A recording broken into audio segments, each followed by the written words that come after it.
Hello everyone, I am doctor Maninder Kaur Bedi from healing hospital. आज हम अपनी बात करेंगे कि ब्रेस्ट इम्प्लांट की सर्जरी क्या है, इसकी रिकवरी कितनी देर लगती है, सर्जरी कैसे होती है और इसकी कॉम्प्लिकेशंस क्या एसोसिएटेड होती हैं। ब्रेस्ट ऑगमेंटेशन की जो सर्जरी है, हम इसमें इम्प्लांट डालते हैं, जैसे हमने पहले भी डिस्कस किया।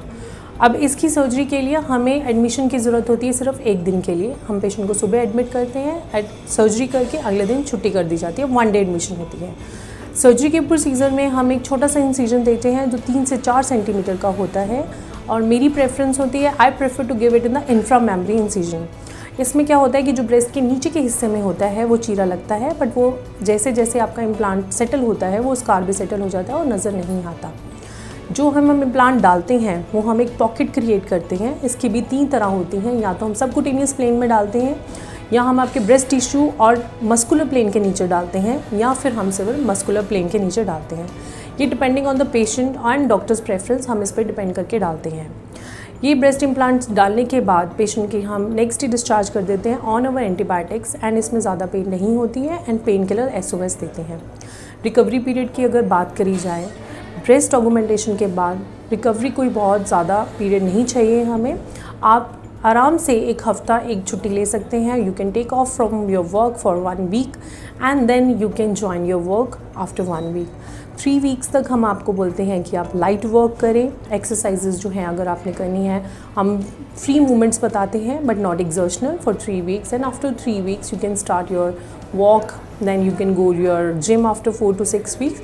धीरे धीरे आप अपनी रूटीन में आ जाते हैं। ब्रेस्ट ऑगमेंटेशन की सर्जरी जो है बहुत ही सेफ़ है मानी जाती है। ना तो इस सर्जरी की इतनी कॉम्प्लिकेशंस हैं, ना ही इस इम्प्लांट की इतनी कॉम्प्लिकेशंस हैं, जैसे हमने आपको लास्ट वीडियो में बताया। क्योंकि इम्प्लांट भी हमारा सिलिकॉन का है जो कि इनर्ट है। इनर्ट मीन्स जिसमें बॉडी में रिएक्शन नहीं करती। दूसरी चीज़, हम लोग जो डाल रहे हैं वो स्मूथ इम्प्लांट है। स्मूथ इम्प्लांट जो होता है वो कैंसर नहीं करता है, जो स्टडीज़ में पाया गया है। सो हम लोग इस इम्प्लांट के साथ जाते हैं। कॉम्प्लिकेशंस जो रिलेटेड सर्जरी हैं, वो कुछ कॉम्प्लिकेशंस ऐसे हैं कि हम इम्प्लांट जब डालते हैं तो ब्रेस्ट के अंदर जो निप्पल एरियोला का कम्प्लेक्स होता है उसके साथ छेड़छाड़ होती है, क्योंकि हम लोग टिश्यू को उठा रहे हैं। उसके कारण आपका सेंसरी जो है निप्पल एरियोला का वो कम हो सकता है, कईयों में जा भी सकता है, और ये विद टाइम आपका पेशेंट टू पेशेंट डिपेंड करता है कितना वो सेंसरी रिकवरी हो जाएगी। रिलेटेड टू अगर हम बात करें आपके इम्प्लांट की कॉम्प्लिकेशन की, मैंने जैसे पहले भी बताया, इम्प्लांट जो है ये बहुत ही सेफ़ है। सलाइन की तरह ये रप्चर नहीं करता। अगर आप जितना भी इसको मोड़ें तोड़ें, जो मर्जी कर लें, इम्प्लांट को अगर हम हाथ में भी पकड़ के देख लेते हैं, लेकिन इम्प्लांट जो है वो फटता नहीं है, रप्चर नहीं होता। इन केस अगर आपका कोई रप्चर हो जाता है तो ये एक जेल एक फिर कैप्सूल में ही रहती है, ये बाहर नहीं आती है। उससे क्या होता है कि आपकी शेप नहीं ख़राब होती है, और इसको हम डेफिनेटली हमें इसको चेंज करना पड़ता है या निकालना पड़ता है, but it's not an immediate threat to your breast that it ये लीक हो गया है। थर्ड थिंग, जो हर सर्जरी के साथ इन्फेक्शन के चांसेस होते हैं वो इसमें भी रहते हैं, और ब्लीडिंग के चांसेस इसमें मिनिमल है। पेन इसमें सर्जरी में बहुत मिनिमल है। पेशेंट अपने 1 ही 2 दिन में अपना नॉर्मल रूटीन में आ जाते हैं।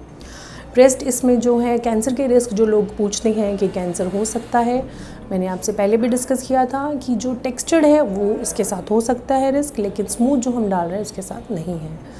कुछ लोगों की क्वेरीज आती हैं कि क्या हम ब्रेस्ट फीड कर सकते हैं after implantation. Yes, you can feed, because हम लोग आपके ब्रेस्ट के नीचे डाल रहे हैं। We are not touching your ducts, we are not touching your breast feeding procedure. So हम जो है उसके नीचे इम्प्लांट डालने के बाद आप फीड कर सकते हैं। So these are the some complications which are very rare related to the breast augmentation. It's a safe and sound procedure. आप बहुत ही easy है and बहुत ही पेशेंट की रिकवरी अच्छी है, रिस्क भी नहीं है, एंड किसी को पता भी नहीं लगता, एंड आपका सेल्फ कॉन्फिडेंस जो कि एक फ़ीमेल के लिए बहुत ज़रूरी है, जब वो बाहर जा रही हैं सोशल मीटिंग्स में, उनके लिए भी गेन हो जाता है, सेल्फ इस्टीम बढ़ जाती है, तो आपका वापस आ सकता है। एंड अगर आपकी कोई क्वेरीज़ है, आप अपने कमेंट्स नीचे छोड़ सकते हैं। We will try to reply you as soon as possible, and you can meet us in the healing hospital in the plastic surgery department. अगर कोई और क्वेरी हो, you can call us any time. Thank you for watching.